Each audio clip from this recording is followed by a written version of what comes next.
Great. Amen. Great job, April. And I knew you were sincere, but thank you for letting me push you. Thank you for believing in yourself enough and wanting to do the work necessary so that you can shift directions from where you're heading to the person that you and I both know that you're capable of being. That person, that leader, that lifestyle, that dream life with the big man, like all of that is within your grasp. But for each one of us, there's this, Wayne Dyer almost described it as like this veil. Like we all know what we want and we all like know what we need to do, but it's like there's this like veil in front of us and we're waiting someday for it to just like mysteriously, for the veil just to be pierced and for us just to walk through that veil to our future life. And the fact of the matter is we got to punch a hole in that thing and burst our way through it. And it takes a lot of effort and a lot of execution because we're such creatures of habit. We keep just sort of like going and going and going and just waiting. Like, I know, but it takes massive action and very deliberate action for us to break free. Sort of those forces. When I say forces, they're just habits. Those forces that are holding us back, but they're powerful. But then when we got habits working for us, they're even more powerful and pushing us farther and farther towards our dreams and goals. So proud of you. You've been working so hard and so diligent about the kind of, like literally every day I completely forget about it until you send me the text. The thought would never occur to me, I need to hold April accountable. I need to remind her of what she needs to do. It's just like the text pops up, like, there she goes again, another day, she did it. And one of the things that I learned from James Clear book, Atomic Habits, if you guys haven't read it yet, it's a great, great, great read. Each day that we do some small task that is congruent with who we want to be, it's a small vote for creating the identity of who it is that we want to become. We've all talked about this before, that identity is the strongest force in our spirit. We'll do whatever is necessary to remain consistent with our identity.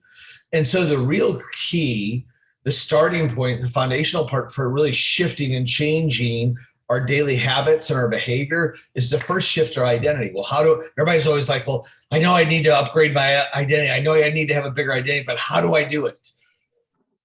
The most deliberate way we go about doing it is taking some small action like you're doing, April, and doing it every single day. And as we do these little actions every single day, it's a vote for the new identity. And after a while, it just becomes who we are. And once it becomes who we are, it's no longer something we have to force ourselves to do. It's just who I am. Like, I'm sure all of you know somebody who exercises every day, and like if a day goes by and they don't exercise for some crazy reason, they are completely out of sorts. It's not because they have this discipline, it's because that's who their identity is. I'm just somebody who exercises every day. But now if you're a non-exerciser, to go from being a non-exerciser to like that person, in the beginning, it takes the discipline of doing a little bit of exercise every single day till we build up enough votes in our behavior and enough votes in our belief system that we now begin to see ourselves as somebody who can't imagine a day without exercise. You're doing that, April, and I'm super proud of you. Thank you, Christopher. Awesome. All right, let's talk a little bit about what's going on right now. There's a lot of exciting stuff going on, and I'm going to talk and teach and train a little bit more on that point that April and I were just sharing. Let me see if I can share my screen here. That would be ideal if I could. Looks like I'm going to be able to share sound, optimize for video clip. Don't know why we need that today, but we're going to do it anyway, just because we want to be all in. All right. Slideshow. Bingo. Can everybody see the PowerPoint? Yes? Can you get a thumbs up? Money. All right. First of all, dude, I'm like, woke up to this news this morning. I'm so jacked. I'm so excited. I already sent it out to some of you, but if you look to the left here, my brother-in-law, Ed Milet, The Power of One More, the ultimate guide to happiness and success here on the left, is now the #1 book in the world. It's the #1 nonfiction book in the entire world. The entire world. That's crazy. The book I just referenced, Atomic Habits, down here is #3. Like, It's number one in the entire world. Think about this. This is his side hustle. It's not like this is his full-time career as being an author. This is something he did on the side. His full-time career is WFG. His full-time career is his podcast. His full-time career is changing people's lives. He wrote one book a few years ago, which was I think it was just something to puff up his podcast and his Instagram and he obviously had some good ideas that he wanted to get out, but this time he really put his heart and soul into this book. Number one in the world. What do we have here on the right? This is so cool. On the right, he's averaging 39,342 sales a day of his book. Number two is averaging less than half of that, 18,000 a day. And number three, he's outpacing number three by almost 10-1. How bananas is that? I want you to just think about this, just to put it in perspective for a second. He went from being number one on our leaders book. He was number one first in like Steve Adams' little base shop. Then he was like number one in like his hierarchy. Then he was like number one in Rich's hierarchy. Then he was like number one in the company on the leaders bulletin. And now he's number one in the entire world. His podcast has been ranked as high as number one in the world on Apple and iTunes and Spotify. And now his book is number one. It's just crazy. I just want to give him a massive shout out. I'm so happy for him. I'm so proud of him. And I want to encourage you guys, if you haven't gotten the book already, get it. If you've already got the book, read it. Like, the idea is not to own the book. You're not a fan. You're trying to change your life. It's literally some of the content he is in there. I don't know if I've never heard him share it or I've never heard him share it this way for sure. There's some of both in there as long as I've known him. It's just fantastic. It's unbelievable how effectively he's articulated ideas that you and I can begin to apply immediately in our lives. So make sure you're reading the copy if you got it. And I want to encourage you, get out and buy a bunch more. These are great gifts for clients. They're great gifts for teammates. They're great recognition gifts to give away. They're great gifts for family. Father's Day is coming up. Every father should have one. Anybody who's ever thought about being a father, anybody who someday wants to be a father should have one, right? It's a fabulous book. I just want to encourage you to not only buy it, but to share it with others. All right. We've got a couple of big announcements. I want you to make notes of this, and leaders, I want you to start mobilizing, okay? Only thing I'm going to ask you to do for me is to mobilize this week. What I want you to mobilize to, boy, could we get a worse picture of me? I always feel like sometimes they're doing this to me, not for me. This Tuesday at 6 p.m. PST, I want every unlicensed agent on the hierarchy on this call. So what does that mean? That means Judy, that means April, that means Michael and Yvonne, that means Katrina, like each one of you, that means Edson, like that means Isabel, each one of you is going to have to one by one pick up the phone. I don't want you to send out a group text or a group meet. I could do that. I want you to get on the phones and hammer the phones and get every unlicensed agent you have on this call at 6 o'clock. Why? Because most of our unlicensed agents aren't on GroupMe or they don't pay attention. They're not on our group distribution text or they don't pay much attention. They don't even come to all of our meetings yet. Some of them are already on their way out the door. Some of them are just getting started with us. It takes leadership. At the end of the day, we're in the people business and the leadership business, and we've got to start to exercise our leadership muscle. What does that mean? Leadership is not sending out a text or an email. It's not a GroupMe. That's not leadership.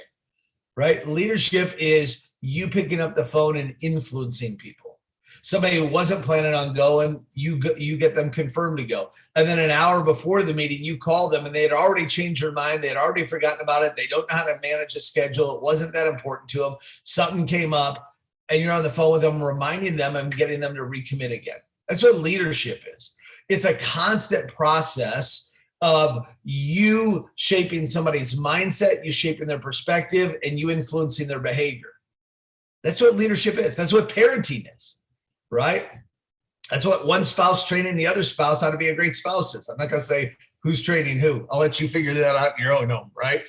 But that's what leadership is, and that's what influence is. So 6 p.m. to 6:30 roughly, we're going to have a call for every unlicensed person in the hierarchy. What I want to do is put on a mad push. I want to help them. I want to encourage them. I want to challenge them. I want to give them examples of what it means to them to get licensed. And we want to have a huge push over the last 2 weeks of June to get more people licensed in the last 2 weeks of June than we've gotten licensed so far all this year. How many of you can support me with that? Say aye, give me a shout out in the chat room, raise your hands, flap your arms like the chicken dance, do something to let me know you're in. All right, good. From 6:45, I think we'll be done with that meeting by about 6:30, 6:40, but 6:45, I want all licensed agents that have not yet earned $1,000. They're not yet a net license. So they're licensed. Maybe they've been in the field. Maybe they haven't. Maybe their name is on some apps. Maybe it's not, but they haven't earned $1,000. I want you to provide the same level of leadership to these people because I want to challenge and encourage and do everything in my power to help you get them over $1,000 by the end of June. Why is that important? Here's why it's important. We know as soon as they go over $1,000 in cash flow, not going to change their life, but here's what it does. It gets them in our arena for a longer period of time. 93% of the people that earn $1,000 stay with us another 6 months. 88% of the people that earn $1,000 for the first time stay with us another 12 months. Give me all of your teammates for another 6 to 12 months in our environment, with our leadership, with our coaching, with our system, with our opportunity and the marketplace the way it is today. And here's what I guarantee you, they're going to be with us a lot longer than 6 months or a year. But 6 months or a year is a lot of time for us to coach, to mentor, to lead, to challenge, to inspire, to shift their mindset on things. So I can't help you. I can't help them if they're not on the call. I don't have enough time to pick up the phone and call each one of them individually. That's your job. My job is once we get them in that arena to create an unbelievable environment and culture they're going to be challenged. They're going to feel some competition with some of the other people. We're going to do some fun stuff. Then 7:30, and I know that's 10:30 East Coast time. Wah. Sorry to keep you up till 10:30 at night. You want to win in life, you're going to have to be inconvenienced. I apologize if this is the first time you're hearing that, right? 7:30 to about 8 o'clock, 8:10. I want all the licensed people that have already made $1,000. All of the licensed people that have already made $1,000. That's most of you on this call. It's almost all of you on this call, but we're going to take our game to the next level in the last 2 weeks of June. I'm not going to tell you how. It's going to happen on that call. So please promote the heck out of it. And by the way, use group me. By the way, use group text to promote the heck out of it and remind people, but you're going to have to pick up the phone and influence some people. If you're unwilling to do that, it's pretty hard to lead people. Okay. Next, starting Wednesday, if the first picture wasn't bad enough, here we go. My Lord. Can we just put my head on like April's body from now on in these photo ops, please? Maybe add her hair and her body and then my face, not because it's prettier, but just so people have some idea that it's me, right? I think in 2022, we can do that without offending anybody. I think that's okay to do. Starting this Wednesday morning at 9 a.m. Pacific Standard Time, we're going to have 3 meetings. And they're for licensed people, but you got to qualify. So it's going to be 9 to 10 a.m. this Wednesday, then 2 weeks after that, 9 to 10 a.m., and then 2 weeks after that, 9 to 10 a.m. I'm going to give you a brand new way to prospect, a brand new opportunity, a brand new way to add qualified leads and big leads into your pipeline, not to replace what you're already doing building a business, but in addition to. But this is not for the faint of heart. This is for people who are licensed and producing with their license, not for newly licensed people, not for people who have a license and just so they can talk about having a license. It's for people that are consistently using their license. So I have some minimum standards. If you want to be on these calls with all of our top producers and top leaders, you let your SMD know. And each one of the SMDs will submit their list to me and we will review it together. And with their help, we'll decide who belongs and who doesn't. But motivation has nothing to do with it. It's what you've actually performed. All right. So that's going to be a really, really exciting. We've never done this before. It's going to be a series of 3. Make sure that you're talking to your SMD and getting qualified for that. SMDs, make sure you're hand picking who you believe needs to be a part of that. By the way, we will record them. So if some of I know we've got some part-time agents, like I got Javi Lopez, Marlene Lopez, unbelievably productive with their license, but they're part-time. They can't be there every Wednesday morning. So I'm going to record it for them. All right. We talked a little bit about the economy and inflation and stagflation of the stock market the past few weeks. Yes or no? Yes or yes? Okay. Don't know if any of you paid attention, but the most recent numbers are out. You know how all these politicians, all these nut jobs, and I don't care which side of the aisle they are, they're all a bunch of crooks and liars. You know, they've all been saying, hey, I know things are bad, but we're working really hard on it. It's our number one priority. Things are going to get better. Matter of fact, we've got all of this data that's saying, hey, the recovery is better than ever. We're leading the world. Matter of fact, the economy shrunk. We had a negative growth number last quarter, but they're trying to tell us it's the best ever. But here's what they're trying to say, that they're making a difference. And they've got policies and ideas that are going to shift for you, right? That's what they're all saying. Here's the fact of the matter. If you just look at the numbers, if you look at the rolling 3 months, so the last 3 months worth of data, if they were really doing something about it and it was really getting better, guess what? The last 3 months worth of numbers would have a different trajectory than the past 12 months. It would have a more positive trajectory. In other words, let's say Christine Smith on her way to getting her ring. Let's say her rolling 12 month, let's say it's at $90,000 for her rolling 12 month. But if we look, so that averages out to what? 90,000 over 12 months averages out to 7,500, 7,800 a month, let's say. But let's say her last 3 months was 30,000 she earned. Well, that means her last 3 months, she's earning more per month than over her previous 12 months. So that shows she's moving in the right direction. If she was 90,000 over the past 12 months, but she was only 15,000 over the last 3 months, that would show, no, things are getting worse for Christine. She's getting farther from her ring. That's not the case. I'm trying to teach you guys basic math, right? As it applies to our economy. The last 3 months numbers, when it comes to inflation, when it comes to energy prices, and when it comes to our economy, the last 3 months numbers are worse than our rolling 12 months numbers. What does that mean? We have now empirical data evidence that the last 3 months are getting worse, not better. So as bad as you think it's been the past year, we have evidence over the short run that it's trending to get even worse than it is. That's good news for us. But I want you to be aware that you should be doing something with your money in the market. It should be in indexed annuities and indexed universal life. Probably shouldn't be in stocks and mutual funds. You should be calling your clients that have stocks and mutual funds. You should be calling friends and family that still have 401ks, that still have IRAs, still have mutual funds. Like, you've got to get out the bullhorn, get out the big signs, get out the flippy sign that you flip on the street corner, and let everyone you know, hey, there's ways to protect your assets. Stock market is down over 15% year to date, and it's about to get worse, in my opinion. I don't have a crystal ball, but I do have one of those magic 8 balls from like the 70s that I just sort of shake up. I ask it a question, I turn it upside down, and it lets me know the answer. And the answer that my magic 8 ball is giving me is the economy is getting worse faster. It's getting worse faster, and the stock market is following suit because it's the only direction it can't go. Get your money together and start making more money. What else does that mean? What else does that mean? Am I boring you guys, or is this fairly interesting? It's fairly interesting to me. That's why I'm talking about it. That means the economy is getting worse, not better, regardless of what they're telling you. Inflation, energy, and real wages. Real wages are up, but when you go to the grocery store, you're walking out with fewer groceries, even though your paycheck is higher. That's what it means, right? And here's what, after the government gave out tons of free handouts over the past 2.5 years and paid everybody not to work, ironically, now people are going to need to get 2 jobs just to pay the bills.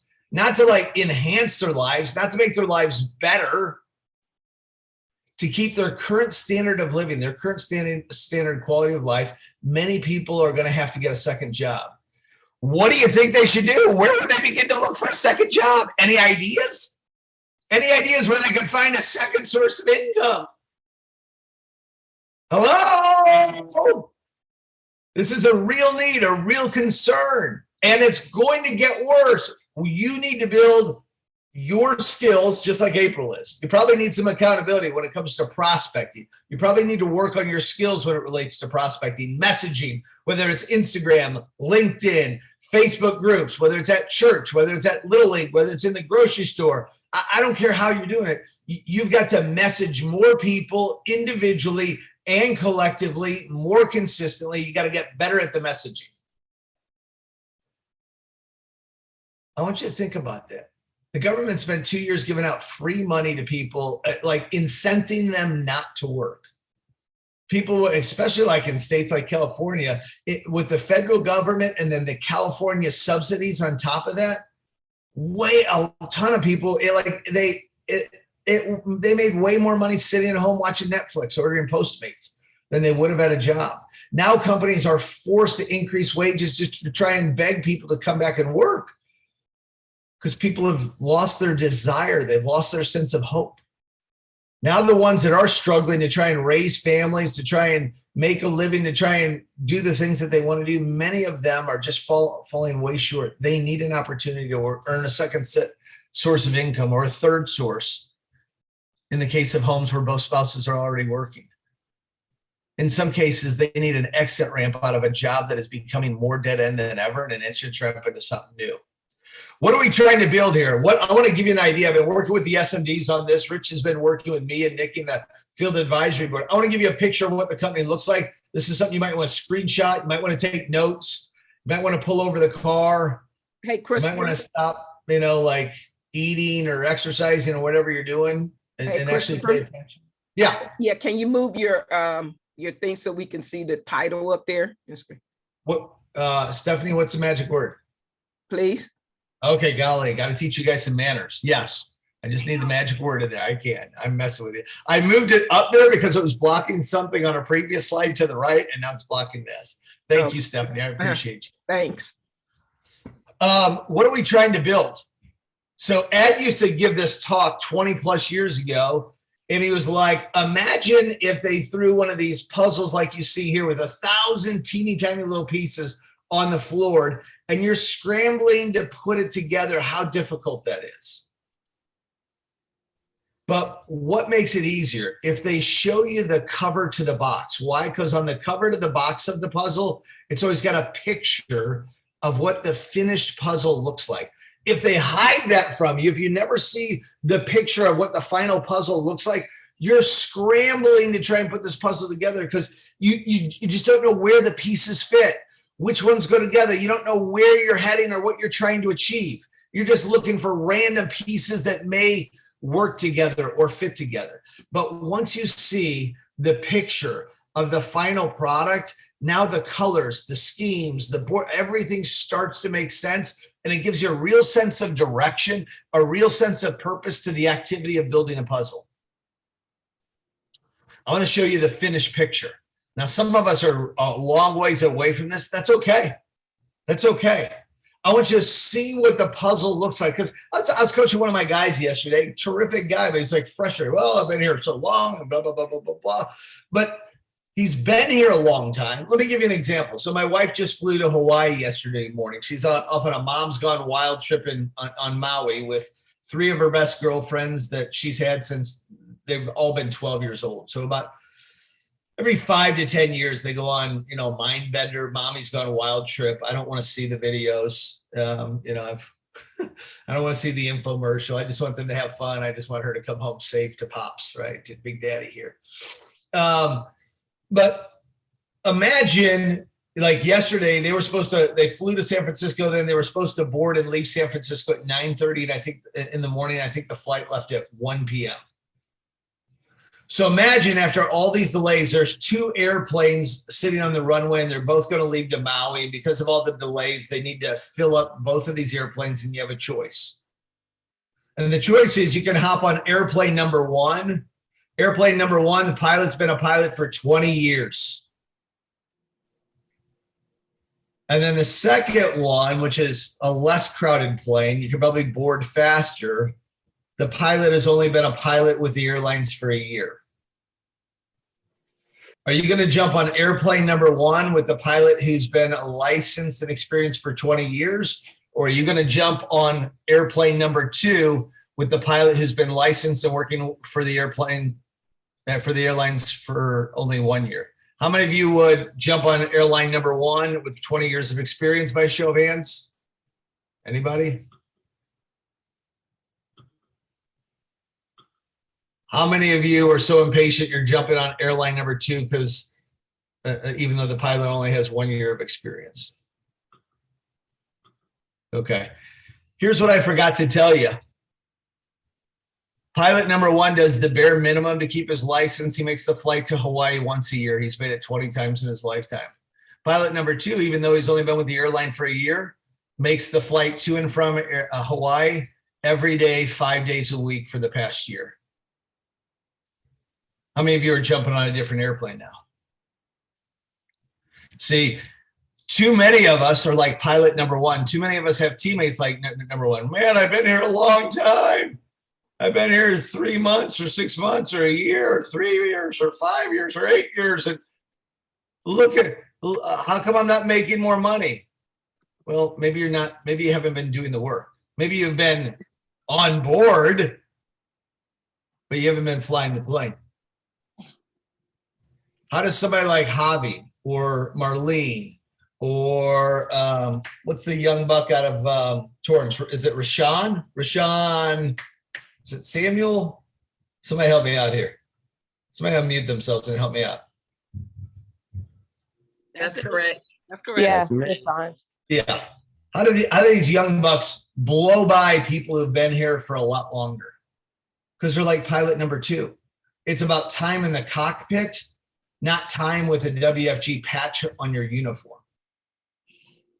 So the question is how fast can I build this now that I know what it looks like if I really spend time in the cockpit? Not just time saying I'm an agent. So what are we trying to build? Number 1, you need to be averaging about 25 directs a year. That's the pace. What is that, 2 a month?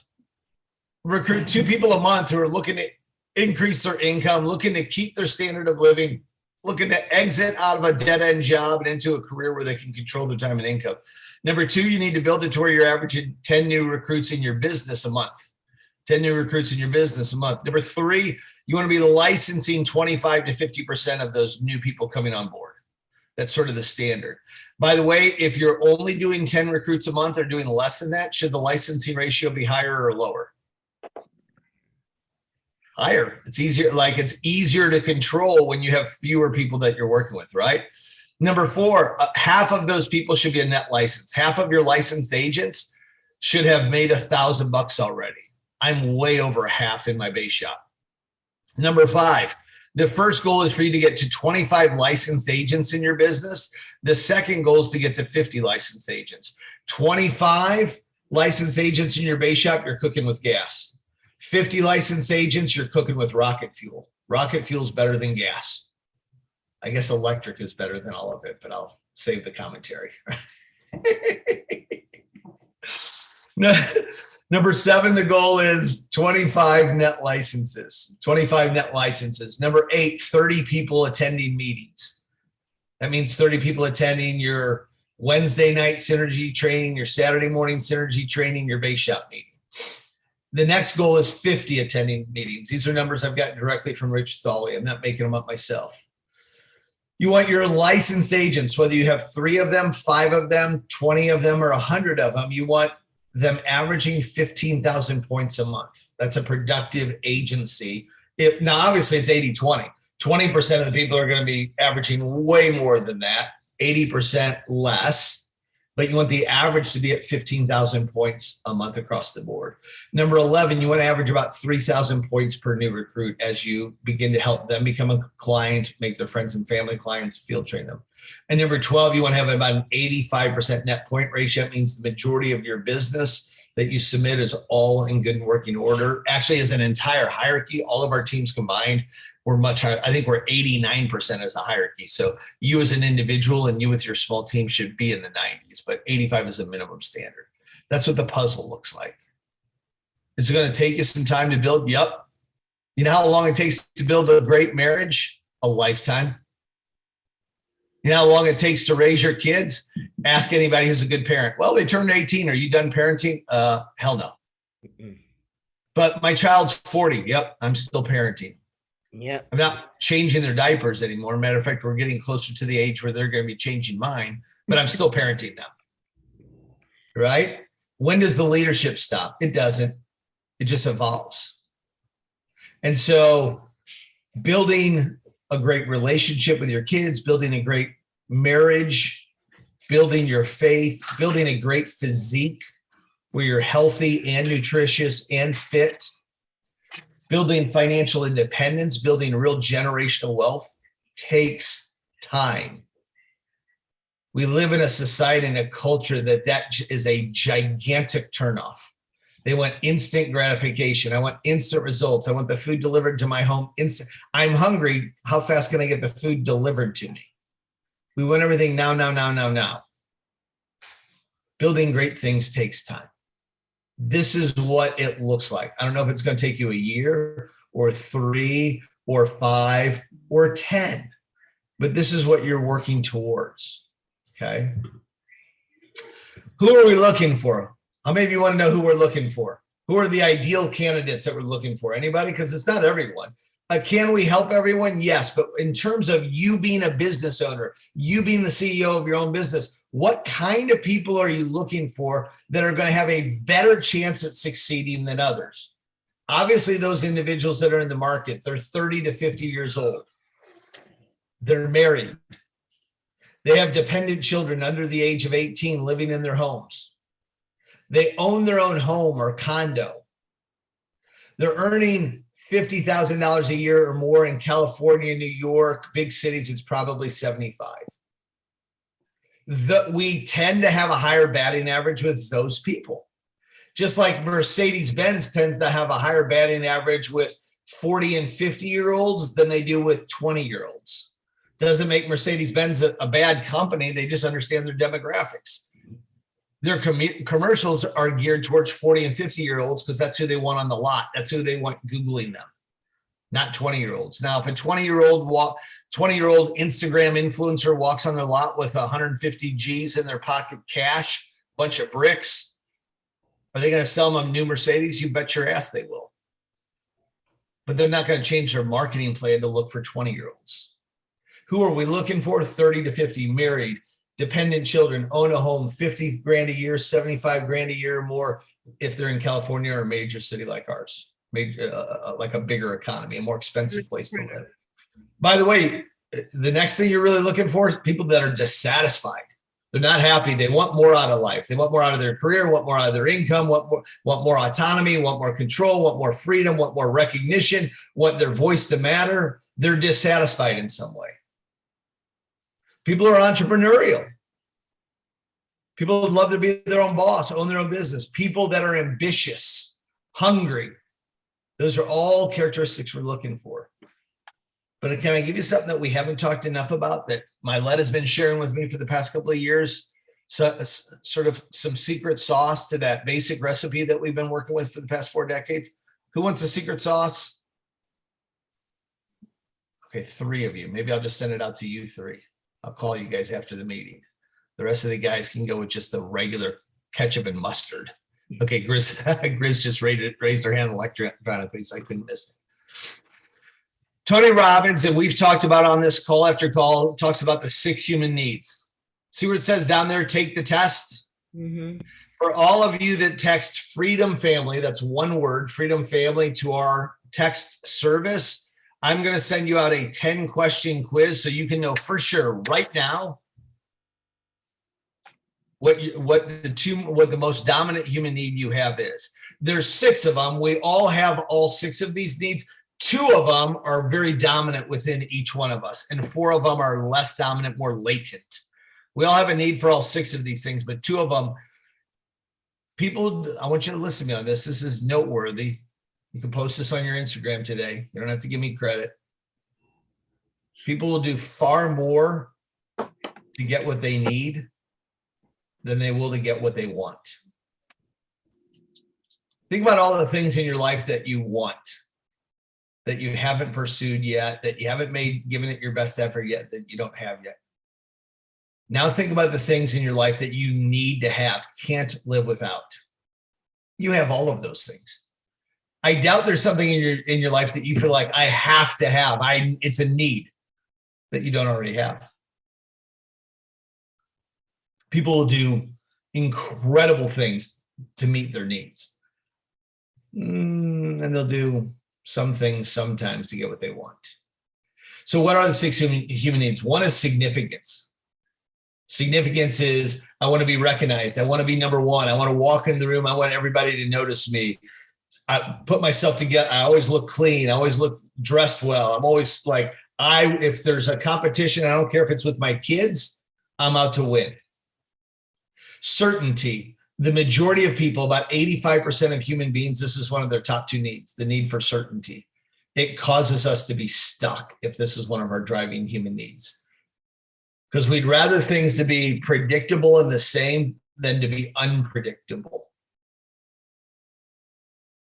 Unpredictability and being uncertain of the future or being uncertain of how things will work out scares us. That's what makes us afraid to try new things or to build new habits or to try and prospect or to try and call people or to try and run appointments or to try and close people, because we're afraid it won't work out right, and we need to have certainty. 3 is variety. Variety is the spice of life, right? We all need some variety. Some people really need variety. They just get like bored out of their minds if things are too same old, same old. 4th is loving connection. We all have a need for love and connection. Some people have a really strong need for it. Like they don't feel alive if they don't have this constant loving connection button being pushed. Growth. We all have a need to grow. We all want to grow, right? We all have a need to sort of read books and stuff, but some of us, it's like, that's like, I need to be doing something every day where I feel like I'm growing. Otherwise I don't feel alive. And then contribution. They like to put a little money in the plate at church or give to a charity or help others. But some of us, it's like a driving need. We just don't feel alive. We don't feel whole. We don't feel good about ourselves unless we're contributing to others. If you text one word, no space, freedom family to our text service, you're going to get that in about an hour. You're going to get a 10 question quiz, take you like 4 minutes to fill out. And you won't know what your top 2 are. You won't have them in order, but you know what your number 1 is. Who are we looking for? 30 to 50, married, own a home, dependent age children, right? 50 grand a year or more in income, 75 grand a year or more if they live in New York or California or Chicago or Boston. Also looking for people that are dissatisfied. Also looking for people that are entrepreneurial. Also looking for people that are ambitious and hungry. But here's the wild cards. Significance. Ed has been talking to me about this for 2.5 years. You want competitive people. From a business standpoint, as you're trying to build, who are the people that tend to get out of the gate the fastest? Who are when you're looking at 80 and 20%ers, who tend to be 20%ers right from the very beginning? Competitive people. People whose significance is their number 1 need. You want to be the best. You want to be your best. You want to do your best for your spouse, your kids, your parents. You want to compete a bit again. You want that feeling of being alive. You want to push yourself. You want to let it all go. Like you're not afraid of failing. You're afraid of not competing, not being in the hunt, not having a shot. Your messaging and who you're looking for. And when people are showing up, the questions that you're asking, you're looking for people that are significant. You look at the top of the leaders bulletins, we got a whole bunch of significance junkies. They're going to compete. Look at the people that win Elite Circle, Next Level Growth Academy. They're not smarter. They're not more talented. They're not pretty. They're like, they need to win. Like something crazy happens when they're in a competition like that. And it's like, they just get tunnel focused. Sometimes their spouse and others aren't crazy about it but they can't help it. It's a need. Number 2 is loving connection. People that want to be part of a community, part of a team. They want to build a team of like-minded individuals that are looking to live at their best. If you listen to me do any of the corporate overviews for Synergy BPMs, I'm constantly messaging significance and loving connection. Significance and loving connection. Why? Because I'm trying to message the things that will appeal to the people who are likely, if they get started with us, going to get off to a fast start. We want to attract all different kinds of people. I'm just telling you from a business standpoint, you're going to have a higher success rate with these people. We are Ed has been saying this for years. We're a self-improvement movement. We're a self-improvement movement. We're all about changing people's lives, like massively changing people's lives. Think how your life has changed. Think as you look to your team, your office, think about the lives of people and how much you've seen other people grow. Like I think of like how much Nikki's grown over the years, or Lori Fenelon, or I think about how much Edson's grown over the years, or Christine, or I think about Deanne Charles, right? There's so many examples out there of people that have just grown so much. I think of like Aaron Rojo. I think of Lawrence Edwards, right? I think of Paula Whitehead. Like there's so many examples of people that like I've seen them grow with my own two eyes.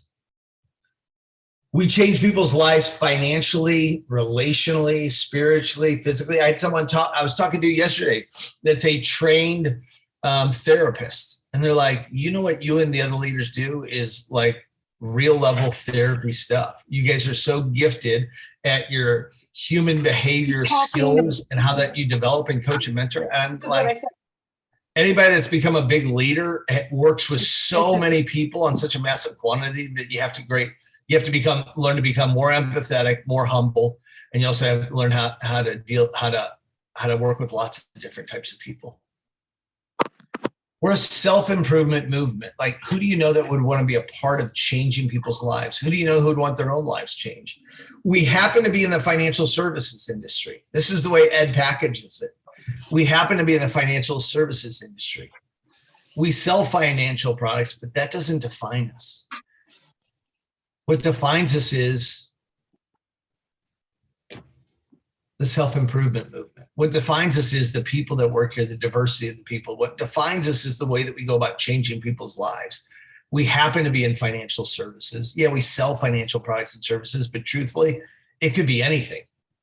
It could be anything. It could be any product or service. That doesn't matter as much as who we are and what we do for the people that are part of the organization. What do we need out of you? What do we need out of you? If you want to go and play at the highest levels, you want to compete, you want to build a big business, you want to build a business the way it looks on the box, the picture of the box of the puzzle, what do we need out of you? Your best. I'm not here to tell you that winning is not the important thing, most important thing. All of you can't win at the same time, but wanting to win is.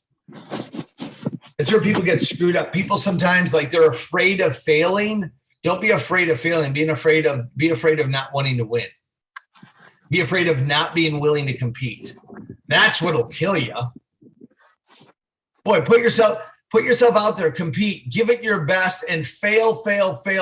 That's a sure recipe for ultimate long-term success. But an ultimate recipe for short-term and long-term failure is being afraid to compete.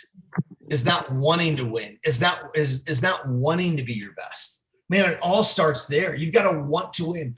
Winning is not the most important thing, but wanting to win is everything. What should I want to win in? Everything. I'm the first one up in the morning. I'm the first one to exercise. I exercise more. I got my little Apple Watch and I out-exercise my buddies. I exercised for longer. I had more heart rate. I did more steps today. I made more calls today. I set more appointments today. I had a better week than anybody. I set more appointments this week than anybody on the team. I had more recruits this week. I wrote more apps this week. I had more people at the meeting this week than anybody else on the team. Like, decide that you want to be your best and get in the game of competing and literally competing at everything. Not because you have to win, but because you want to. And knowing that striving to do your best in everything becomes part of your identity. Being afraid to compete is eliminating a limiting belief that also becomes a part of your identity. The more you avoid competing, the more you avoid throwing your hat in the ring, the more that you avoid going for it, the more that becomes a part of your identity. That's just your normal go-to. Yeah, I know they announced another contest. Maybe the next time. Yeah, it's not really a good time. I don't think I could win that contest anyway. That becomes like a mind virus, like a cancer in the way that you think, and it grows and grows and grows and grows until we're not giving our best at anything, until we're not even giving half of our best, until we're not even trying. Wanting to win is everything. It's here's the easiest way to develop a skill. Some of us have to become better prospectors. Some of us have to be better on the phone. Some of us have to develop our leadership skills. Some of us have to become better at presenting. Some of us have to become better at closing. Some of us have to become better at overcoming objections. Some of us have to become better at goal setting. Some of us have to become better at scheduling our day. Some of us have to become better at following our schedule. Some of us have to become better at communicating. Some of us have to become better at develop our people skills where we can where we become more likable, just more likable. All of us have something that we need to work on. Here's the way we develop that skill. Do it enough times to where it would be unreasonable for you to be bad at it. Do the presentation so many times where it would be unreasonable for you to be bad at it. Work on the objections scripting until it would be unreasonable for you to be bad at overcoming objections. Go running or start exercising or riding a bike or go work on your fitness until it would be unreasonable for you to be out of shape. If you actually just try hard, you'd be amazed at how easy it is to beat your competition. Most of the people that you're competing against aren't even really trying. If you try and give it your best, you're not going to win every time, but you'll be shocked how many times you do win and how many personal wins that you have and how many personal records that you have just by giving it your best, just by trying hard. What the hell do you got to lose? What are you afraid of? What are you waiting for? Like you're reserving some sort of mystical energy in the tank to try hard later, to give something else your best later that you don't even know what it is. Why not start giving life your best starting today in everything that you do today? Every phone call, every conversation, every meal. Why don't you try and give every little thing that you do your best today? The way you unpack the groceries today, the way that you make your bed today, every little interaction that you have with your friends, with your family, with coworkers, with prospects. Why don't you just try and give your best today? You'll be amazed at how easy your life begins to completely transform by changing the way you're looking at things. And it starts with small things and it works towards build big things. The most addictive drug in the world is making money doing something you love. It literally becomes like an addiction. When you start making a lot of money doing something that you absolutely love, when your vacation becomes your vocation, like you can't get enough of it. You just felt like, why would you want to stop? It's almost like you have to take a break from it. Not because you're tired of it or burnt out, but because it's like, I need to shower. Well, I need to have dinner. Well, I think me and my wife need to go out, right? I think I need to go to my son's basketball game, but it's like, you don't want to stop, but you have to. That would be, can you imagine that shift? I don't want to stop, but I have to. Too many of us right now, we're negotiating the price. It's like, well, how many of these do I have to do? How much time do I have to spend prospecting? How much time do I have to spend on my presentation? How much time do I have to spend today trying to set new appointments? We're looking at it from the complete opposite perspective of successful people. Well, how much do I have to restrict what I eat today? Well, how much exercise would I have to do to be in shape? Well, like we're constantly fighting for our limitations. We're constantly fighting for what's the least I could do. What's the minimum I could do and get by? What's the minimum I could do and quote unquote win? You're never, ever, ever, ever going to win if that's your perspective, if that's why you're looking at things. But if you begin to look at things like from a completely different perspective, like I want to give this my best and I'm going to try my best at this. Think about it from the moment you get up in the morning, like getting up without hitting the snooze and then making your bed and doing the best job you've made making your bed all week, right? And then each step, going through your daily devotionals, going through your business plan, making your first calls, exercise, like just being present in the moment and giving each little thing in your day your best. You begin to plan better and better days. You begin to look forward to execute, and you begin to, these little neurons start firing where you start creating these new pathways in your brain where this becomes the new norm. It becomes the new you. It becomes your new identity. And all of a sudden you get this dopamine flush, and all of these hormones start flushing as you start feeling better and better about you. And you start feeling better and better about the little things. Then you start feeling better and better about the mid-sized things. Then you start feeling great about the big things. And all of a sudden you feel unstoppable, like there's nothing I can't do. Your brain is designed to work that way. Your brain is. Oh. But you got to train it. Mm-hmm. And once you train it, right now we've got too much momentum, too many habits, too much of our identity that is keeping us out of the game. And you can rewire that starting today. It's going to take some work, but it's going to be the best work you've ever done, because once the habit is built, once the identity is built, it's no longer work. It's just automatic pilot. You're already on automatic pilot most of the day. What if your automatic pilot got you to 10 grand a month, or 20 grand a month, or 50 grand a month, or 100 grand a month? What if your automatic pilot got you to be fit and vibrant and energetic and healthy and loving life? What if your automatic pilot made you empathetic and humble and kind towards anybody and everybody?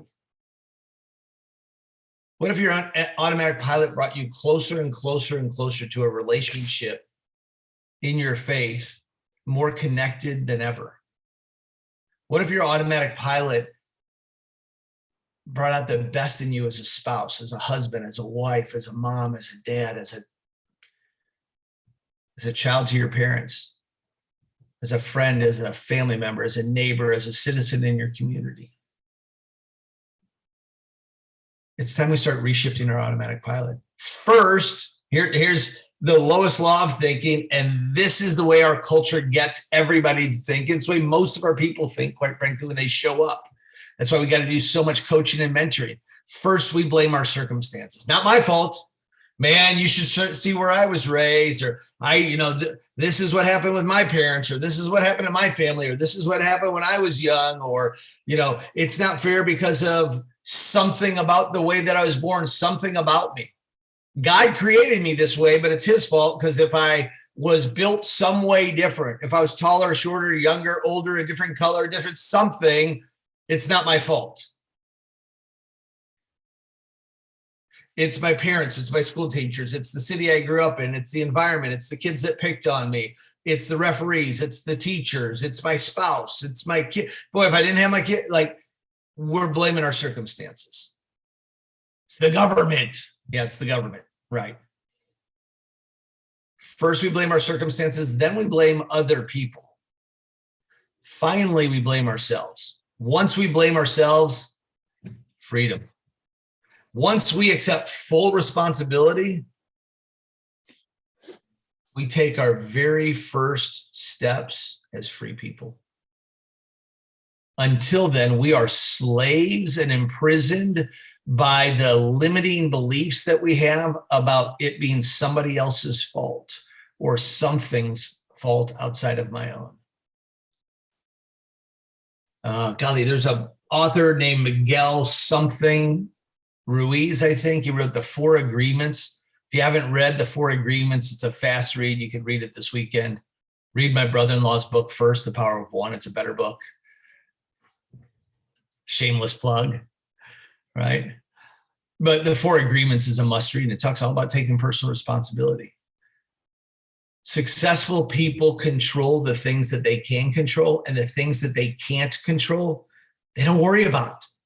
Well, why don't you worry about those things? Because I can't control them. Why don't you worry about politicians or who's in office or the government or I can't control those things. You know what I can control? My economy.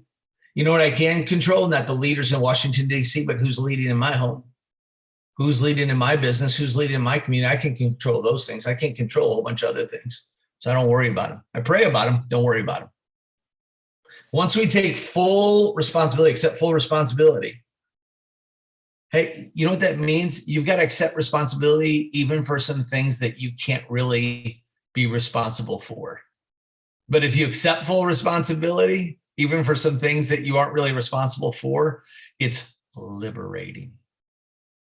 It's just freeing. And it frees you to go out and be the person you're capable of being and living the life that you were born to live and making the kind of impact and influence on others that you've always wanted to.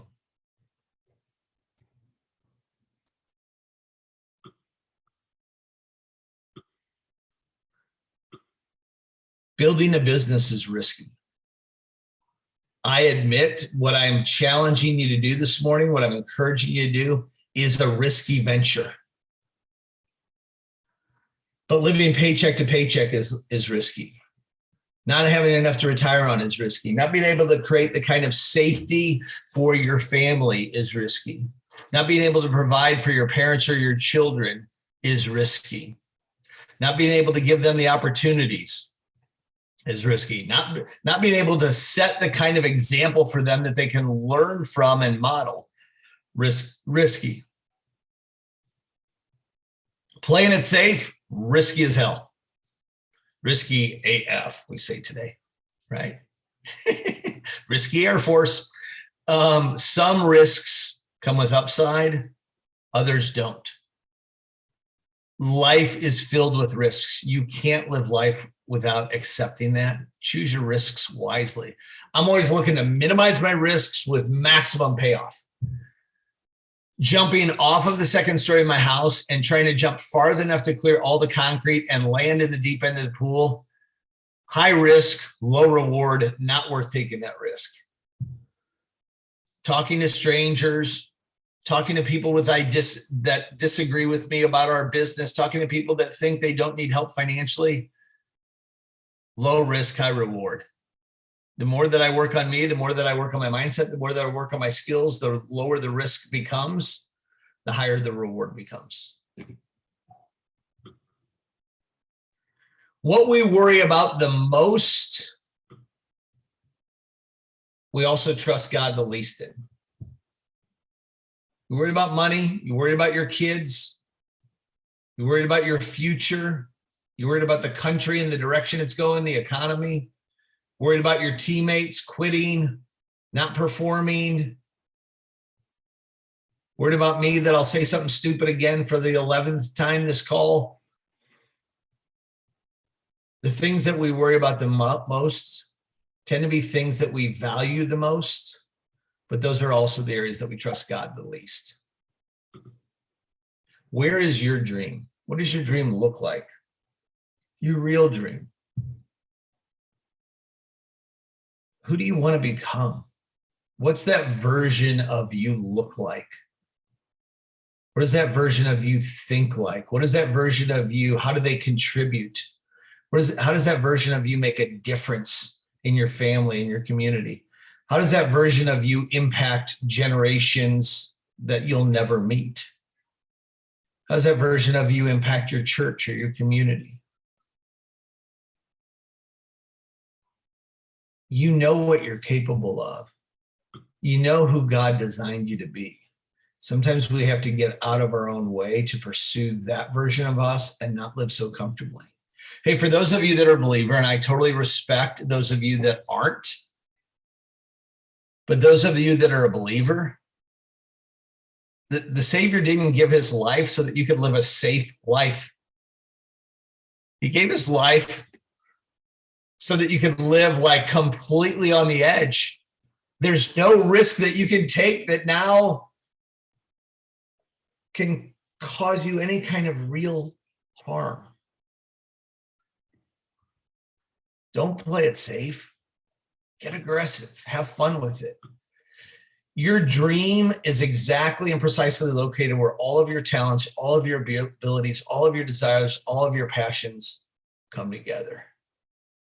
Book of Hebrews. Now faith is the assurance of things hoped for, the conviction of things not seen. Faith is the assurance of things that are hoped for and the conviction of things not seen. Some of you can't see what the puzzle looks like for you in your business. Some of you have trouble seeing that best version of yourself. Some of you have trouble seeing yourselves overcome some sort of addiction or some sort of lazy habit or some sort of bad habit, you have trouble seeing that. Faith is the assurance that I can overcome the addiction.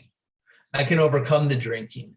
I can overcome the bad eating. I can overcome the lack of exercise. I can overcome the bad habits of being lazy and disengaged and being on social media too much.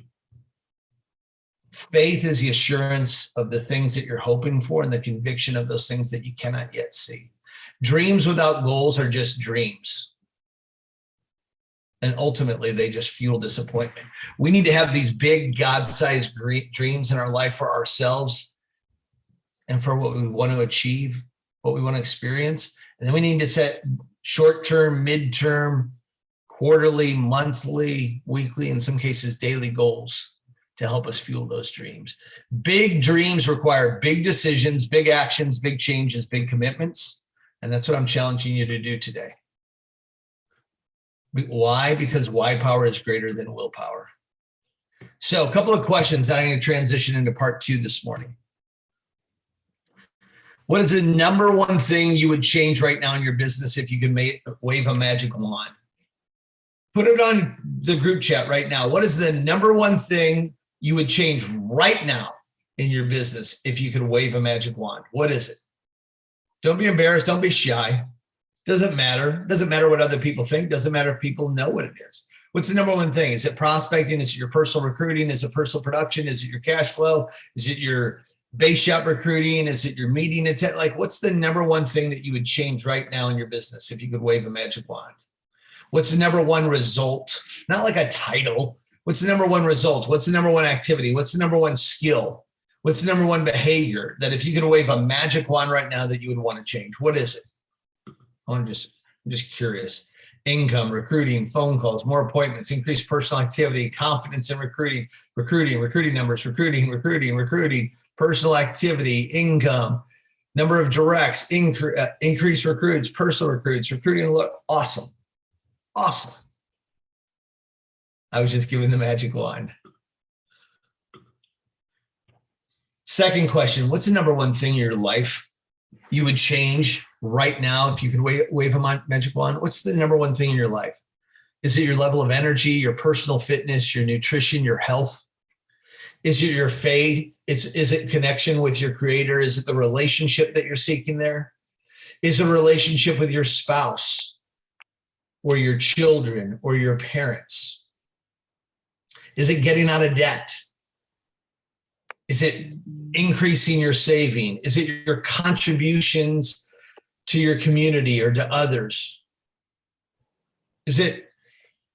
What is the number one thing that you could change right now in your life if you just waved a magic wand? What's the thing that you'd want to change the most? Put it in the chat room if you want to. You don't have to if you don't want to. Write it down though for sure. Because we're going to talk about how do I go about changing that one thing in my life right now. Can I give you a hint? This isn't necessarily what you should change, but here's one of the things I want to recommend to you to consider as your coach, as your mentor. I want to encourage you to change your level of fitness. If you're not fit to the level that you want to be fit right now, I want to change you to do something about that. Why? Because it's a gateway drug. When you begin to make incremental improvements in your level of fitness, it gives you more energy, gives you more confidence. It gives you your personal recipe and a road track as to how to change other things in your life. It's the easiest thing, I believe, to move in your life. And it has this synergistic effect, this ripple effect in other areas of your life. It literally, I see this all the time. Somebody loses some weight or starts exercising consistently or begins to get more and more and more fit. And all of a sudden, all these other areas, they start going back to church. The relationship with their spouse improves. The relationship with their kids. They start performing at a higher level at work. Like all of these other things begin to shift. It's something that I would consider if you're not happy with the level of fitness that you have right now.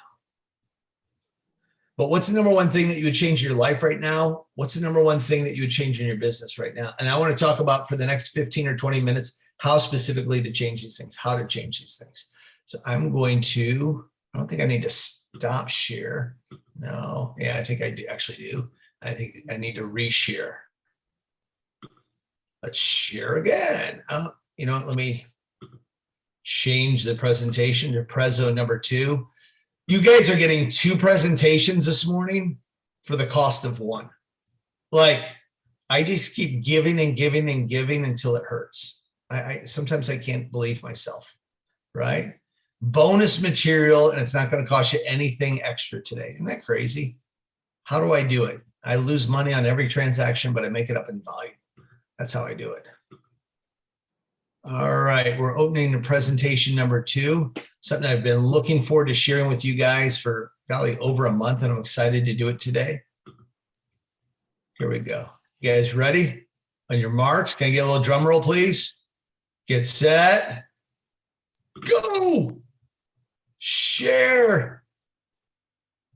Here's the 30 for 30 plan for changing that one thing in your life. Here's the 30 for 30 plan for changing that one thing in your business. Starting today, 30 days, you can make a massive change if you follow the recipe I'm about to give you. You begin to create 30 votes for creating the identity of who it is that you want to become. You become more and more congruent with each day and each vote, each activity, to becoming the person that you know you're capable of becoming. You begin to build a habit one day at a time for 30 days. You begin to build the activity, the skills, the confidence one day at a time for 30 days. Here's the challenge. Are you ready? Let's go. If you're trying to figure out the best ways to build habits and drive improvements in existing core competencies, here's the one thing I found to consistently work. Now, you may have said recruiting is the thing that you want to change. Okay, what inside of recruiting do I want to change? Is it my prospecting? Is it the number of contacts I make each day? Is it my ability to overcome objections and close? Like, you got to narrow it down to something I can do every day for 30 days, because recruiting is too generic. There's got to be a specific skill or activity behind recruiting that we can improve. Okay, everybody clear about that? Same if it's your income. I get it. You want to improve your income. Who doesn't? But what specifically is going to increase? Is it that who you're prospecting? Is it how many appointments you're running in the right markets? Is it your closing ability? Like, what is it? Get clear on that, and then let's work on it together for the next 30 days. I want everybody, before I move on, to put in the chat room, here's the skill. Here's the skill that I need to work on for the next 30 days in the business. And if you want to, here's the thing I want to work on outside of the business, just in my life for the next 30 days. Go ahead and put it in the chat room really quick. Is it prospecting? Is it making more calls per day? Is it overcoming objections better? Is it closing? And remember, to be terrific, you got to be specific. Is it making more calls, or is it making 25 calls a day? Is it making 15 calls a day? Is it making 50 new contacts again on social media? Is it setting 3 appointments a day? Is it setting 5 appointments a day? Is it setting up 3 one-on-ones a day? Be specific. More is not specific. Be specific. How many a day is it? Get clear before I give you the recipe. I don't want to give you the recipe and then you try and back in the clarity. What is it specifically? Make real numbers. Prospecting is great. Prospecting how many new people a day? Is it 3? Is it 5? Is it 20? 25 calls consistently. Exactly. Perfect. 50 a day club. Excellent. Be specific. Get clear on what it is that you want to do. If we're going to have any movement as a hierarchy, if you're going to have any movement in your own dadgum life, you got to be specific. 50, 3 units a day. I love it, Paula. 50 calls a day, 3 new units of activity. I love it. Getting back to standards, 15 to 20 new numbers a week. Great, Sabrina. Tell me, which is it, 15 or 20? 50 baseline. Excellent, Christine. 25 calls a day. Excellent. Social media, 10 contacts a day. Excellent. Schedule 3 new appointments a day. Love it. 5 new prospects a day. That's something you can do, Judy. That's something we can wrap our hearts and our minds around. 5 units a day. Jonathan Martinez, 5 new big red hearts a day. I love it. Consistently doing 25 baseline unit a day. Nicole Murray. Love Nicole Murray. Yvonne Parker, 5 new contacts a day. Love Yvonne. Terrell Tate, balling out at 50. Michael, 35 baseline units. We are changing the world together, brother. You do 35 baseline a day, Michael, you are changing the world. I promise you that. Prospecting daily. Great, D. Give me a number. Are you prospecting 1 or 3 or 5 or 10? Cheryl, great job. Dr. Shireen, mid-delivering babies, takes her hand off the baby's head for just a moment to type that in, get back to delivering that baby, Dr. Shireen. 10 new contacts a day. Sean Hurdle, my man. 2 new numbers a day. All right, love it. You guys keep putting there, and I'm going to talk about what specifically we're going to do. Here's the structure. It's simple. That's why it's effective. I'm not going to tell you it's easy, though. I'm not going to tell you it's easy. It's going to take a lot out of you. It always does. But if we can keep it simple, it does make it easier. It's 30 days and 30 minutes a day. 30 days. I know you're busy. You're not too busy to commit to doing something for just 30 minutes a day. With this approach, 3 things are going to happen. Number 1, you're going to get tremendous clarity. Number 2, you're going to remove any intimidation you might have about starting or following through. And number 3, we're going to have compounding working for us. 1, clarity. 2, we're going to remove any fears, any anxieties. 3, we're going to get compounding working for us instead of against us. Let's be honest. We're easily distracted. We're more distracted today than ever before. We got more things trying to distract us. We need to get clear. Number 2, we all have fears and anxieties that keep us from starting, that keep us from trying to do our best at things. We think, oh, if I was only better, if I only had more confidence, if I only had more skills, if this, if that. No, you got to do the best with what you got right now. You've got to do the best with what you got right now. Number 3, effective compounding. Our bad habits are the result of ineffective compounding. Our bad habits are a result of something done or not done day after day after day. And we're getting that compounding effect, that momentum working against us. We're going to change it and start moving it in our own direction. Number 1, clarity. Doing something for 30 minutes every day for 30 days provides clarity on whether you're physically and psychologically invested in the thing you want to improve at. When you spend just 30 minutes a day exercising, just 30 minutes, I know you're busy, it's just 30 minutes. When you spend 30 minutes a day prospecting, when you spend 30 minutes a day making very specific intentional calls, and you spend 30 minutes a day working on your presentation or on your closing or overcoming objections. We put 30 minutes a day into really the relationship with our spouse instead of being 2 passing boats like in the harbor, right? 2 passing beings in the same house. When you spend 30 minutes intentionally with your spouse each day, or 30 minutes each day with your children each day, or 30 minutes each day with your creator, in the night. it provides tremendous clarity, physically and psychologically, just being present for 30 minutes. 30 days of effort is real commitment. Not easy, it is simple. If you're half in, you won't take it on and you won't commit to the 30 days. Some of you, the idea sounds good, but you're not going to make it 30 days. It's not because you're not capable, but commitment, you know what commitment is? Gun show. Commitment's a muscle. We are so anti-committed. We're so afraid to commit. We resist committing so much that our commitment muscle is weak and it's atrophied.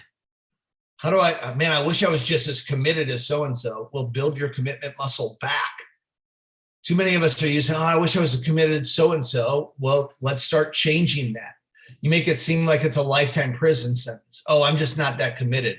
If I was that committed, no, you're choosing to be that uncommitted. We can unchoose it. We can choose to build the commitment muscle back.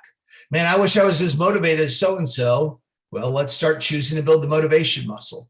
Man, I wish I was as focused or as disciplined. Let's start building that muscle. This is not a lifetime sentence where you're not motivated, you're not committed, you're not disciplined, you don't have what it takes. It's none of those things. It might be a lifetime habitual pattern or a habit that you're running, a mental pattern followed by a physical pattern, but it can be changed today. The moment you make a decision, the moment you commit to it, you can begin to change today. And when we change one thing over the next 30 days, you can change something else the next 30. And you can begin to build this positive momentum where all of a sudden people are saying about you, man, I wish I was as committed as her. I wish I was as motivated as him. I wish I had the work ethic that she does. I wish I had the discipline that he does. I wish I was as focused as her. You can be that person. You got to start with a simple plan and follow through 30 days in a row. The 30 for 30 plan is a commitment raiser. I'd encourage you to get an accountability partner for the next 30 days, somebody that you trust, but somebody that's going to hold you accountable. Somebody that's not going to give you a free pass. We're talking about 30 minutes a day. You can find 30 minutes a day to change your life. And you want somebody that's not going to accept your BS when you say, oh, it's just too busy today. Oh, this happened and this happened. Somebody's like, nope, day's not done. Go invest the 30 minutes now.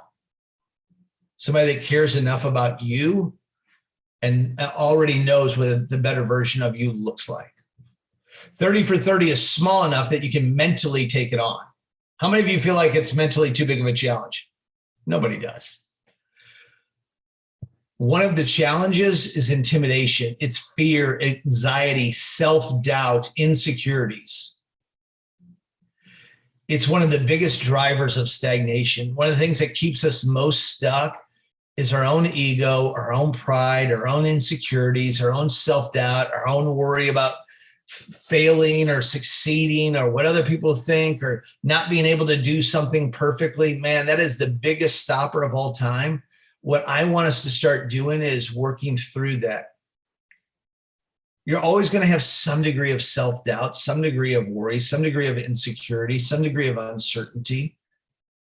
But I want us to begin to recognize that, and no longer does that invisible force have to stop you. It's an invisible force that's stopping you from living the life that you want to live, being the person that you want to be, making the kind of contributions that you want to make.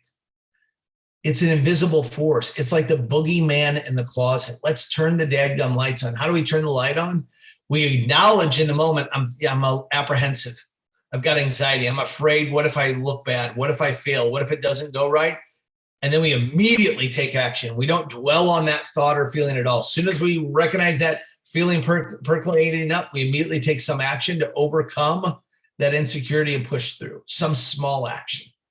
What happens is too oftentimes we dwell on that, and that invisible force goes from being the boogeyman to the boogie monster to the boogie King Kong. Like it just grows bigger and bigger and bigger, and it's not even real, but in our heads it's real. We just got to acknowledge it, go, wait a minute. There's a great podcast that I was listening to yesterday when I was doing some client paperwork, where Ed is interviewing the lady who founded Quest Nutrition, like Quest protein bars, Quest shake, Quest potato chips, that sort of stuff. And fantastic. She wrote some sort of book about the 10 things to do to build self-confidence. Really, I've read a lot. I've listened to a lot of people talk about self-confidence. Ed's interview of her was mind-boggling because she talked about, like, she's built this multi-billion-dollar company in Quest, and driving down to Ed's house to do the interview, the podcast, she was talking about her own fears and insecurities. She calls that voice in her head that talks about the fears and insecurities. Does anyone know what she calls it? Anybody listen to it already? She calls it the little bitch. Oh, yeah. And Ed's like, wait a minute. You mean like driving down here today? Like after you've accomplished all this, you're a best-selling author, you've got this huge company. She goes, oh, yeah. He goes, well, what did the little bitch say today? And immediately she starts going, here's what the little bitch starts saying to me. Boom, boom, boom, boom. Started feeding my insecurities, my doubts. And then immediately she went through the techniques. I'm not going to spoil it for you, for what she has to do to squash the little bitch's voice and let her big girl voice come out. Really empowering podcast. You ought to listen to it. But the first step is self-awareness, being aware when that little bitch voice starts to come on, and then taking some action to stop it right away. We make something too daunting, so we don't even start.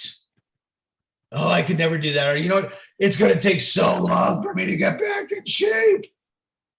It's going to take longer, brother, the longer you wait to get started.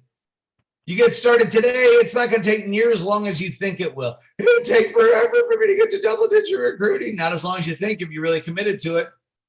It'll take forever for me to, not if you actually get started.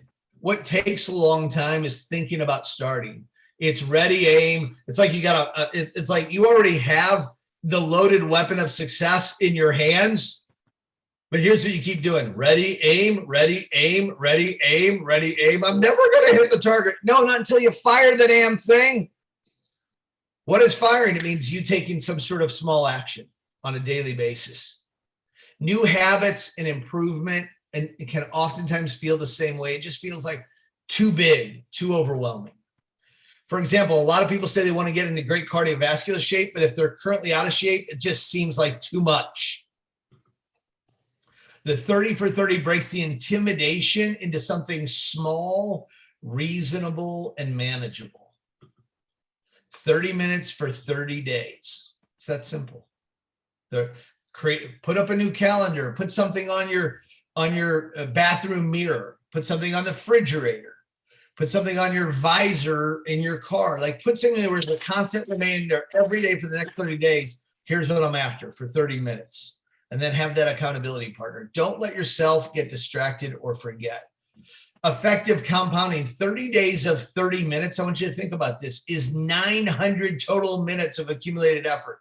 What if you spent 900 minutes in the next 4 weeks prospecting, 900 minutes working on your closing techniques, 900 minutes of calling new prospects, 900 minutes of following up with 900 minutes of exercise, 900 minutes with your spouse of intentional presence with them. Think of the compound effect. Not 900 minutes at once, 30 minutes a day for 30 days is a far greater experience. It has a far greater impact in your life and others. There's almost nothing in the world that you won't improve at if you spend 900 minutes of focused, dedicated effort on. Almost nothing. Whatever limiting beliefs or excuses you have, when you take the time to logically think through this, they're just a bunch of BS. It's the boogeyman in the closet. It's the invisible force. You spend 900 minutes intentionally working towards reversing that and overcoming that and creating a new outcome. Man, you're freaking unstoppable. I want you getting to the point where you believe you're unstoppable again and you believe in yourself that way, that you can do new things, that you can take on new challenges, that you can take on anything. And it starts with small things that we tackle daily for 30 days in a row. 900 minutes of zone 2 cardio. There's my man, Alex Toussaint. 900 minutes of zone 2 cardio puts you in much better cardiovascular shape than you were starting today. 900 minutes of writing makes you a dramatically better writer. 900 minutes of meditation can build such tremendous clarity of your mind for those of you that are too busy and too distracted. 30 for 30 works because it creates a marathon of short, manageable sprints. It forces you to work like a lion consistently. You're bigger than your limiting belief. You're bigger than your bad habit. You're bigger than this task or this skill that you need to conquer, that you want to get better at. You're bigger than this thing in your life that you want, but you haven't started pursuing. You're bigger than your personal recruiting, your personal production, your income. You're bigger than your activity level. You're bigger than your schedule. Intensity plus consistency equals progress. I want you to write that down. Intensity, just for 30 minutes, plus consistency, just for 30 days. I'm not asking you for the rest of your life. I'm not asking you to spend all day doing this. Just 30 minutes a day, intentional, and just for 30 days. And give yourself the gift of just doing this for 30 days, just 900 minutes, and seeing just what kind of progress you can make first up here. And reminding yourself of how powerful you are. Tony Robbins' first series ever that I bought, it was $59.95. It was a series of 8 cassette tapes. I bought it in, I think it was like 1989 or 90. It was called Personal Power. Personal Power. And it was all about this gift that each and every one of us have inside of us. That we each have this personal power to change our lives, to change the lives of others, to change the world. And it sits inside of us dormant. We all know it's there. We know it's there. And every day we just sort of wait for it to sort of come out and do what it's supposed to do. But it needs our initiating it. It needs us waking it back up. We've all had those moments in life where like, oh my God, we look back on life experiences and it's like, I remember when nobody said that I would ever graduate high school. And then I went to college and everybody said I was never going to, and then I graduated college and I just remember what it felt like. Or everybody said like, I had this child at such a young age and everybody said, oh, it was going to ruin my life. And now I look at where my life is. And now I look at my child. We all have these moments where we achieved something that when we think about it, it makes us proud of that moment in our lives. It makes us proud of what we overcame. It makes us proud of how focused and determined we are. And it all resonates from our personal power. We've got the personal power inside of us to do those kinds of things that impress even us all the time. The sad reality is most of us, when we think about those times when we were most proud of ourselves, where we really overcame all odds and really gave it our best, most of us can think of 2 or 3 times like that in our entire lives. You've got that gift, that power inside of you every day, and it's just waiting to be accessed and harnessed and waiting to be unleashed. Let's make the next 30 days about unleashing that together. All right, you guys know how to follow me: Instagram, personal, the team, Facebook, all that good stuff. I know I need to update my picture. I don't even have that much hair anymore. I want to challenge you guys. Get the book, read the book. I want to challenge you to really do a great job of leading, mobilizing your people to Tuesday night's calls. Well, let's have a massive movement in licensing over the last 2 weeks of the month. I want to challenge you to get your very best on the Wednesday morning call. We're going to take our production to the next level, expand what we're doing. I want to challenge you to get an accountability partner for the next 30 days, a real one, not someone that's going to be easy on you, a real one. I want to challenge you to choose one area of your life that you want to change for the next 30 days. For some of you, I want to encourage you to make it fitness. Even if you're already pretty fit, an additional 30 minutes a day will just take your fitness to the next level. It's still going to fire off all the hormones, still going to build your self-confidence, still going to create that transformation for you, that gateway drug to other changes in your life. I want you to choose one specific area of your business that's measurable, and I want you to give it your best for 30 minutes a day. And I want you to have an accountability partner, some way of tracking and measuring it. I want you to see, here's where I am today, and 30 days from now, I want you to be able to see how much you've grown after 900 minutes in that skill set inside of our business. And I just want to challenge you to decide in every little thing that you do that you want to start today giving life your very best. I want to give my mornings their best. I want to give making my bed its best. I want to give putting away laundry my best. I want to give my meal planning and prepping and nutrition my very best. I want to give my spouse my very best. I want to give each one of my children individually my very best. I want to give my parents my very best while we still have them. I want to give my teammates my best. I want to give my neighbors my best. I want to give the strangers out there who maybe don't want to give me their best. I especially want to give them their best, my best. I want to give every chunk of my business day my very best. And I want to start to compete in everything that I do. I don't have to win at everything, but starting today, I want to win in every area of my life every single day, because winning isn't the most important thing, but wanting to win is. And I want to set that example for my teammates. I want to set that example for my spouse. I want to set that example for my kids. I want people to see me and go, man, there's somebody who just constantly wants to win. I'm betting on her. I'm betting on him. And I want to inspire them to bet on themselves so that they have a true desire to want to win in their own lives. It's my prayer for you today. That's my challenge for you today. That's my gift for you today. That's my lesson for you today. Let's go out and do our very best, try and apply those today. Let's try and apply them again tomorrow. Let's try and apply them even on a Sunday. Let's go out and give it our very best for the next 30 days. And I really believe that we can make a big, big move over the last 2 weeks of June and over the next 30 days as we lead into the convention. I want to see us going into that convention with more momentum than ever before. But more importantly than that, I want to see you going into the next chapter of your life, the best version of you. Okay, the chapter that we just finished, it's over. It's all right. Let's write some unbelievable chapters next, and let's put our book, the book of our life, on the real bestseller list, the bestseller list that really matters the most. All right. Love you guys. Appreciate you guys. Have a great one. I'll be in touch with many of you soon. Oh, Thank you, who Christopher. had cameras on the whole time? Let's spin the wheel and let's get some merch out. Spin, spin, spin. Barbara, Cassandra, Deanne, I can't read that fast. Yvonne, Barbara D, Paula, it's going backwards now. T, Terrell T. Terrell T, make sure you text family, Freedom Family, one word to our text lead service. Make sure you answer the questionnaire with your size, height, weight, address, all that sort of good stuff. We'll get that out to you real soon. All right, love you guys. Appreciate you guys. Thank you, Take care. Christopher, so Thank you, much. Christopher. Have a Thank you, great Nikki. day. Thank you, Thank you, Christopher. April. Thank I love it.